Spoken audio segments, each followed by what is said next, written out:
times of sharing.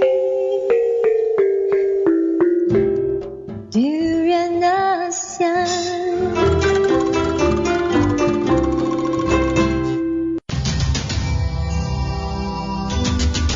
ASEAN Breakfast Call. First and foremost news from Southeast Asia. Hi, this is Arlene and you are listening to Durian ASEAN, the voice of discovery and sharing. We are kicking start our ASEAN Breakfast Call program with more news and issues to discuss within Southeast Asia.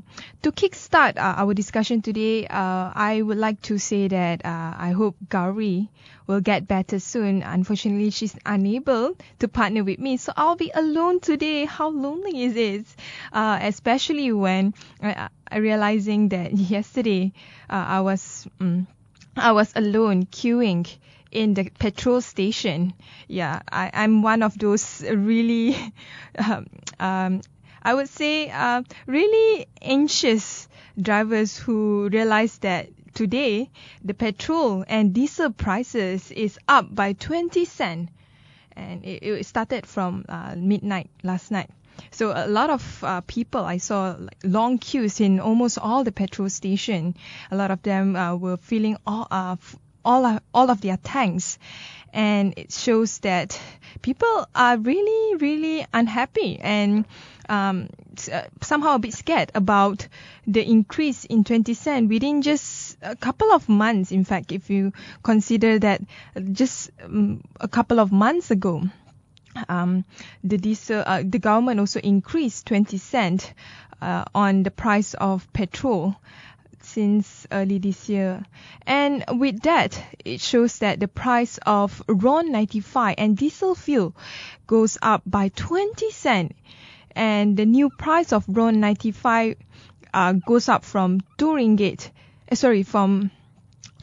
and 10 cents, which earlier on was 1 ringgit and 90 cents a couple of months ago, and then it went up to 2 ringgit and 10 cents, and today it goes up to 2 ringgit and 30 cents per liter, while diesel fuel is costing now to all the drivers to 2 ringgit and 20 cents per liter, just 10 cent difference from RON 95. This is something that is unexpected. Only today or only yesterday evening, a lot of people realized that the price of petrol will go up, and nobody were given the chance to get any explanation until the last minute. The Domestic Trade, Cooperative and Consumerism Ministry said the government had decided to reduce the current fuel subsidy by 20 cents in keeping up with its subsidy rationalization plan. The government focus on the price of oil is definitely to ensure that lesser and lesser of the government subsidy goes on to limited resources like oil. And in fact, the government has been spending almost 21 or more than 21 billion ringgit on fuel RON 95 subsidy, as well as diesel and LPG subsidy. LPG is the natural gas subsidy. LPG is for natural gas, sorry about that. And for the subsidy rationalization, the government wants to ensure that the finances remain strong. So with subsidy going down and GST will be implemented anytime soon next year, April, and also the cost of living has always been climbing up slowly by slowly. And what about the ordinary Malaysians? Can they really afford the urban or rural lifestyles that they are having right now with the increase of 20 cents? Is it a huge burden to them? If you have any of thoughts on this, feel free to give your comment on our Facebook. We would love to hear what you think about it. And the government also aimed to curb smuggling of fuel and also to ensure that the current subsidy is not being misused. The government said that it will continue to implement subsidy rationalization in stages. So how many stages? We are not sure yet, but its aim is not to burden the lower income group. They say that they understand that fuel price increases will affect the economy and the people. Therefore, we will continue to provide incentive to the lower income group to alleviate the problem. So the current unsubsidized market for RON 95 is 2 ringgit and 58 cents per litre. So perhaps what the government is aiming is to maintain at 2 ringgit and 58 cents somewhere in the future when people can afford it, perhaps. There were a lot of retaliation and comments by those who are unhappy with the increase in price. One of it is the person said, there's no increase in crude oil prices. Why the need to increase the price of petrol? It doesn't make sense unless we are facing some sort of oil crisis where the price of oil is too high that it is eating up the government's annual budget. That would be different. And there's another criticism that is given towards the government, like how can you increase the price of oil when you don't prepare all this well-integrated and efficient and even safe public transportation system. And with public transportation system, it means an integrated train tracks as well as bus and other vehicles, as well as, cheaper taxi. Nowadays, people would rather go for Uber, which is actually deemed illegal in a lot of countries, including Malaysia, than riding a normal taxi because they don't have trust in riding a normal taxi. Some of them complain there's no meter. So a lot of middle class or even lower middle class opt for buying a car, whether it is second hand or is new, or is it or if it's a new car. To them, the focus is to go from one place to another place with efficiency without spending more time than usual. A lot of train goers, they complain that a lot of the train system in this country, number one, is not integrated. That it's not integrated enough. Number two, they have to wait for a long time for each of the train to come. For example, the KTM trains, the duration in between trains is quite long. In fact, it's about 20 to 30 minutes. And a lot of people complain that some of the trains, they break down and people have to wait for even longer time. So these are small problems that the government need to address before rationalizing the increase of the price of oil. A lot of people do not have any other option for efficiency in terms of mobility that they have to resort to buying a car. A lot of the younger generation are like that. Some buy it for the purpose of course, self-gratification, but not everyone buy a car for the reason of, as I said earlier. So with that, a lot of people are not happy about it, just like the last time the government increased the price of oil, and a lot of people are somehow feeling that the pinch of the cost of living is definitely a reason that the government need to address on its next budget, 2015. Talking about 2015 budget, we will be having a discussion later on with Azrul Khalib to understand more. Is the budget a boon? Is it something of a blessing for the Malaysian people, or is it something that is a bane? It's a pain in the ass. It doesn't really help to push Malaysians to be able to live comfortably within their own means. So we will discuss about it more. To continue again with our news, Malaysia is optimistic over U.S. visa waiver program. Some 5 months after the U.S. visa waiver program issue was raised, Malaysia is confident of being on board that not too distant future. One of the Malaysians said that, which is Dr. Ahmad Zahid, said that, I'm confident Malaysia will be able to join the program in the next 18 months. He said that the two parties also touched on strengthening bilateral relations, including two-way trade, during the meeting. as they also will discuss about Malaysia's border security and role in ASEAN. By border security, it could mean the border in the area in the area of Sabah, where frequent attacks and kidnappings are happening right now, especially among terrorist groups that are somehow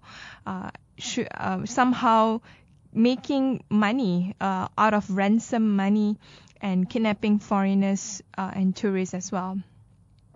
And the role of ASEAN, Malaysia will be the chairman next year. Like it or not, there's a lot of issues and areas that ASEAN countries need to focus. The key number one issue is to create awareness in other ASEAN countries. Some of it even have an ASEAN education and even memorize some of the ASEAN pillars and all that. But for Malaysia, the awareness of ASEAN is almost none. A lot of Malaysians do not even aware that there is such regional organization called ASEAN. It's not even part of our education system other than a few mentions in our history lessons. And it is not something that is of a concern for Malaysians. To them, they always look for something that is further than Southeast Asia. It's either East Asia, Europe, US, and so on. To date, 37 nations are on the program of the US visa waiver program, including ASEAN members such as Singapore and Brunei. With the ASEAN waiver program, that means that we do not have to apply for visa, and with that, a lot of time can be cut, and a lot of people can go and visit the US just like that without feeling the need to constantly visit the US embassy and apply for visa. And the waiver program will also increase the bilateral relationship in terms of trade. As we all know, without the visa, that means more trade between two countries, and also tourists between two countries can visit each other. Malaysians are always looking up towards United States, even though at times we have kind of strained relationship, especially when it comes to the Middle East issues. But on overall, United States is quite having a popular image or branding to Malaysians in general. So as I mentioned, the visa waiver program will enable Malaysians to enter the US without applying for visa and to stay in the country for up to 90 days for tourism or business purposes. It is almost similar to is almost similar to the situation within Southeast Asia, where Malaysia do not have the need to apply for visa in any of the Southeast Asian countries, and this, except for of course Myanmar, and this have increased Malaysians to visit countries around Southeast Asia, especially countries like Indonesia, Singapore, and also some other countries in Indochina, and of course Thailand, because Southeast Asia, it is a beautiful country, and a lot of people definitely without the visa, definitely would be more frequent in their visitation towards this tourist attraction. And the same can be said with the US with the visa waiver program. And this is something that perhaps a lot of Malaysians will be looking forward. Dr. Ahmad Zahid is actually on a 9-day trip to the US when he gave that statement. The next news, which is something to do with Maybank. As we all know, when we talk about bank, instantly we think about the few Latin Americans that has been robbing ATMs around the Klang Valley area, and one of the banks that have been the victim is Affin Bank, Raji, and so on. So far, Maybank and CIMB has been saved from it. Talking about Maybank, it will get banking license to open branch office in Myanmar. Myanmar has started to issue license to foreign banks among a few countries has been receiving it. Among it is the ANZ Bank, and of course Maybank as well. The Central Bank of Myanmar has granted Malaysia Banking Berhad, or short for Maybank, to open a branch in Myanmar, which will help the banking group further strengthen its regional footprint in ASEAN. Maybank has been in existence in quite almost all of the Southeast Asian countries, quite a number of it, and now with its foot standing firmly in Myanmar, Maybank is definitely going places. Maybank is the fourth largest bank by assets in ASEAN. And with the granting of the license, it will be part of a move to liberalize the banking sector in the country. Liberalize the banking sector meaning that all the big banks in Southeast Asia will be able to be mobile in all the Southeast Asian countries without the need to go through tight regulations and laws. So for the past 20 years, Maybank has set up correspondent banking relationship with the domestic banks and supported Myanmar in infrastructure building by leveraging upon its regional presence and project financing strength. So for the past 20 years, it has had some form of appearances in or some form of involvement in Myanmar, but not directly, because in the past Myanmar has never allowed foreign banks to be able to establish in Myanmar for the reason that it was a military regime. It has a more protectionist policy at that point.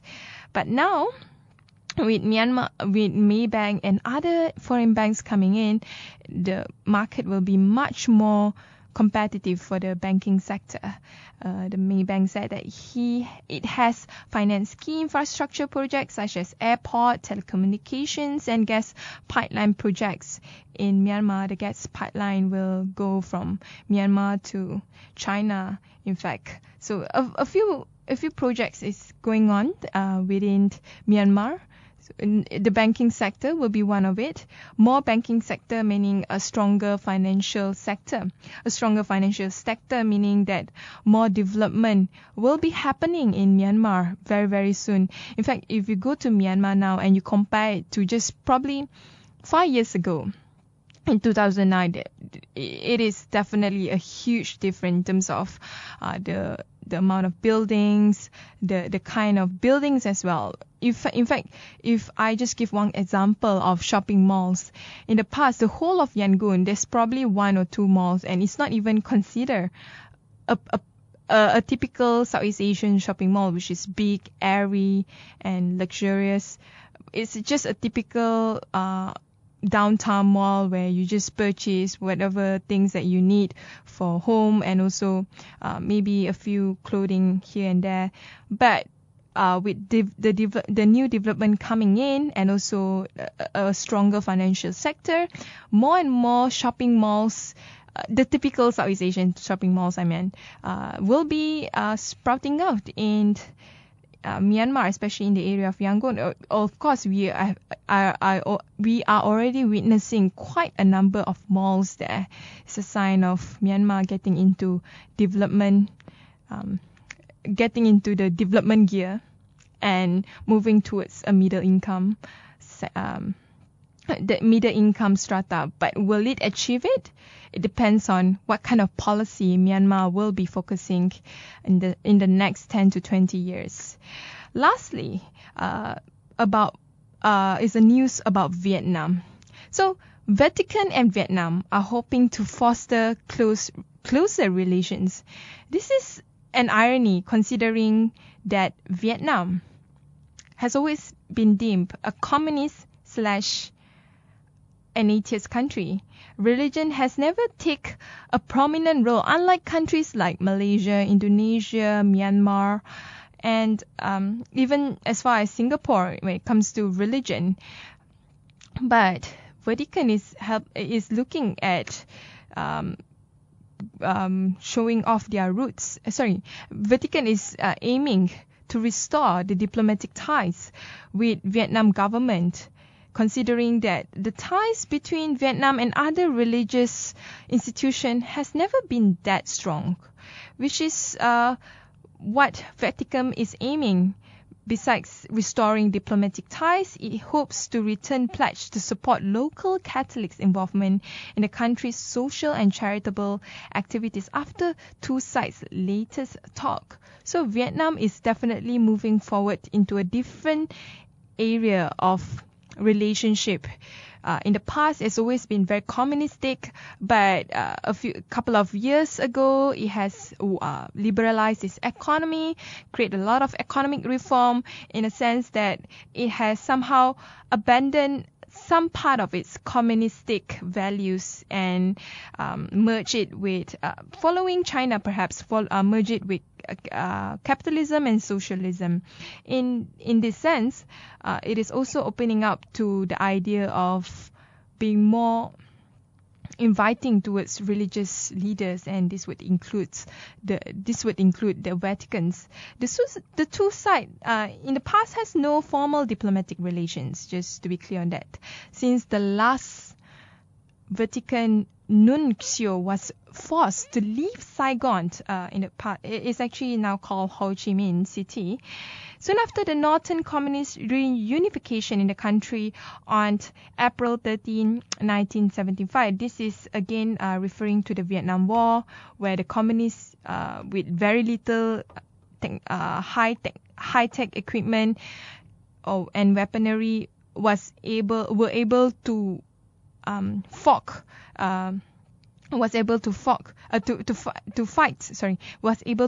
with the U.S. sides and establish a communist country for decades until recently, where Vietnam changed its economic and political policy to be much more holistic. So both meaning the Vatican's and the Vietnam government, established a joint working group in 2007 to resume dialogue for closer ties. And Vatican named Italian Archbishop Leopoldo Ghirelli as the non-resident pontifical representative for Vietnam in 2011. So a lot of things has been widening up in terms of receiving more religious leaders and establish diplomatic ties with them. And talking about the Catholics within Asia, Pope Francis has visited South Korea on August 14 to August 18 and plans to visit Sri Lanka and the Philippines in January. So a lot of the goal of Vatican nowadays is to reach out to the masses, and this would include a lot of ASEAN countries. So all the best with the Vatican, new Vatican Pope, as well as the whole of Vatican in reaching out for those who is outside of Europe. And this is the principle of the local Catholics in following the underlying values of living the gospel within the nation, and said to be a good Catholics mean being a good citizen. So it's trying to align nationalism, which is very strong in Vietnam, with the idea of being religious. So that's all for our news today. We hope that you will somehow follow us and comment on our Facebook and Twitter, as well as our listen to us live at duranasian.com, or you can listen to our podcast at our YouTube channel, Duranasian YouTube channel. And of course, you can always reach out for us and let us know what is in your mind, especially on Budget 2015. Let us know what concerns you and what you think the government should improve. That's all from today. We will resume back with more news from Southeast Asia. That will be tomorrow, but later on we will have Blast from the Grassroots. We'll talk about the GST, and we will also talk about the Budget 2015, and will Malaysia gain more out of this Budget 2015 or not?